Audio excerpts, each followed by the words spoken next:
Good morning, everyone, and welcome to the St. Johns County Chamber of Commerce Monthly Radio Hour. My name is Ed Dwyer, founder of Dwyer Advisory, proud member of the Chamber, and your host the first Saturday of every month at 9 a.m. right here at WSOS 103.9. Joining to me today is, like we have every month, is Scott Maynard, who heads up economic development and public policy for the Chamber. Good morning, Scott. Good morning, Ed. How are you today, sir? I'm doing wonderful. You know, we're into September. Football's back. And on a Saturday morning like this, everybody's probably looking for what football team they're following today and over the weekend. So I love it. It's getting cooler out, and love this time of year in Florida. This time of year is excellent. And today on the radio show, to kick it off, we have a representative from one of my favorite locations in St. Augustine, the St. Augustine Distillery. And I want to welcome Philip McDaniel to the show this morning. Excited to have Phil. And he is enjoying a little bit of retirement from the distillery, but we'll hear a little bit more about that and the history of that, and really looking forward to speaking with him today. Phil, how are you, sir? I'm doing really, really well, Scott. Thank you so much for having me. It's such a pleasure. Absolutely. Well, we're very excited to have you. I know the history of the distillery goes way back. I would love to hear from you. What inspired you to co-found the distillery, and did you ever even envision it would grow into what it is today? No. Well, thanks for saying that. It kind of goes back a little further than the start of the distillery. In 2001, I had an advertising agency that I had helped start in the early 1980s, was acquired, and I found myself in a really great position to not have to work for a while and help my wife Wendy raise our 4 kids.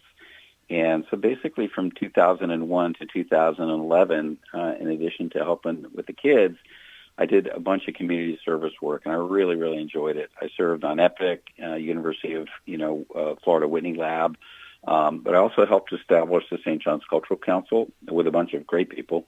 And I served as volunteer director there for about 6 years, and I also helped advise the Board of County Commissioners, Scott, when they were trying to figure out what to do and how to manage the amphitheater. And it was really an amazing 10 years for me. And I felt like I helped advance arts and culture and music in the county, but more importantly, I kind of realized that if you get involved, you can make a difference. So in 2012, when our youngest was getting ready to go off to college, I was looking for another opportunity, kind of an investment, but also to go back in the private sector. And the idea of opening, one of Florida's first craft distilleries, I think we were number 3 in the state, came along. We did a lot of research, actually worked with Charles Cox at the winery, who has been a mentor and counsel to me for years. And ultimately, I spent 2 years trying to chase down the ice plant building, get that from Florida Power and Light. And at the same time, we were, surrounding ourselves with some of the best minds in the country who make bourbon to help us build the distillery and develop the guest experience, the tour gift shop, et cetera.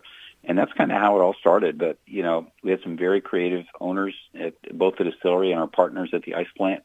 And I guess I'd say I was confident it was going to be successful, but what I didn't anticipate was the incredible support, we would get from locals and the industry and probably even more so bourbon, critics and fans and retailers, bars, restaurants from around the state. So we're just so blessed with the success we've had. Yeah, you mentioned the AMP, and at some point, Ed, I want to do an entire segment on the AMP as well, because that's been had a huge impact, both an economic development impact and just an impact on the community as a whole. Kind of like the distillery, Phil, you mentioned that, locals can utilize and appreciate it just as much as people coming in to visit.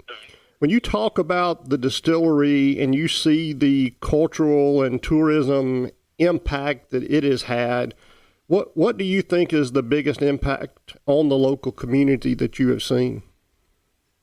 Well, again, thanks for saying that. I think for our company anyway, we have worked hard, myself and my partners, who I'll talk about in a second. But we've worked really hard to create a company that it basically has a culture of doing the right thing. And I think a lot of the great companies in St. Johns County and St. Augustine all work to do that in their own way. But for ours, it was to make the best bourbon we possibly could. The second thing I would say is to kind of create the best guest experience we could, showing people all about bourbon and how to appreciate it and how it's made and to enjoy it and all that. And then third, and this is probably most personal to me, is just giving back, to our local community whenever we can. It's a bit hard for me to be, 100% objective, but I would say maybe the biggest impact has been to help our local community partners. That includes the AMP, the Concert Hall, Fort Mose Jazz and Blues, and the Sing Out Loud Festival, which, by the way, it's been going on, but the big shows this weekend. We've always tried to help them, be more successful, and we've been a partner with Habitat. We've helped build 7 houses in the last 12 years, Lincolnville Museum. So, we believe that, you can have, you can have a good business and at the same time, help your community get better. So those are kind of the main things. But if you can work hard and get involved in your community, that's important. As I said before, I have 4 beautiful children. I now have 3 beautiful grandchildren. And the older you get, you realize you're not going to live forever, although sometimes you think you might. But one of the most important things you can do is leave your community a little bit better than you found it, and that really is kind of at the fabric of the distillery's soul. Our employees, everybody who is part of this company, we all believe in that, and I think that's what makes it so special. Hey, Phil, Ed Dwyer here. Big fan of your place. I remember going through one of the first tours I did was when your bourbon was still in the barrel. It was still aging, right? It hadn't come out yet. And I moved down here about 15 years ago from Cincinnati, Ohio, which is near, obviously, the Bourbon Trail. Oh, wow. And so I'm a big fan of all the bourbons. And so how do you think your St. Augustine bourbon is standing up against that? When you go to ABC, right, and you see all the different Knob Creeks and whatnot, you're right there and seems to be holding up well. Yeah, thank you for saying that. I really appreciate it.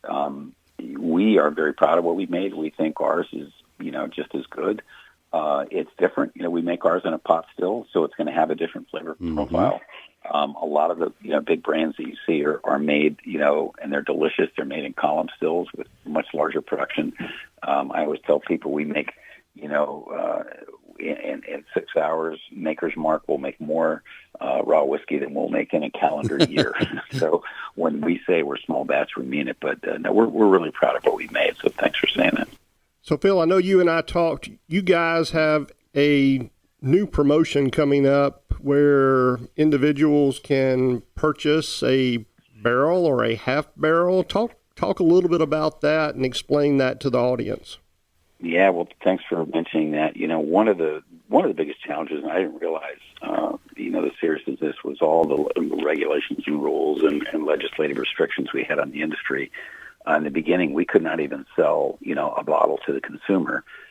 We had to go out and work with the legislature, and I did it for 10 years and kind of became a semi-professional lobbyist in the process. But we were able to change the law 4 times since 2012 when we opened the distillery. But the last change really made a big difference, Scott, in that it removed any limits. Before, we could only sell 2 bottles. For those of you who remember, it was 2 bottles per year and then 2 bottles per label and 6 bottles. It was kind of nuts. But now, there is no limit. And so that has allowed us, along with the aging of all that great bourbon we've been making, again, thank you, Ed, we now have the ability to take a single barrel of bourbon, have individuals, businesses, local businesses. We have nonprofits we're working with who are coming in, and they're picking out their own single barrel of bourbon. It's a 3-hour experience. You come in and you get to work firsthand with our distillers, and you pick out, probably from 4 or 5 different barrels. You can actually, choose the proof if you wanted a cast strength or 100 proof. You get your company's name directly on the bottle, and, you can give them out as holiday gifts, at the holidays. People are using them as incentives and fundraisers. So if you give so much, you can, in addition to feeling good, you can also get a bottle of bourbon. So there's a ton of different ways people are using it, and we're just having a lot of fun with it. So I appreciate mentioning it. And, we're hoping maybe some listeners out there might find interest in it, and if they are, reach out to me. If anybody calls, you can give them my number, please, Scott. Absolutely, we will definitely do that. And as we're wrapping up this segment, I know you've eased into retirement after 12 years as the CEO of the distillery. What's been the hardest part of stepping back, and what are you most looking forward to in this new chapter in your life? Well, the thing I'm really most blessed with and fortunate about it, it's not been difficult to transition because I have two incredible partners in Mike Diaz and Will Hensler, and they have, taken over.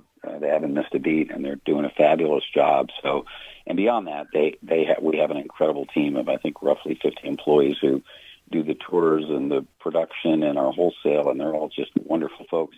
I am doing, my passion right now is frankly my family.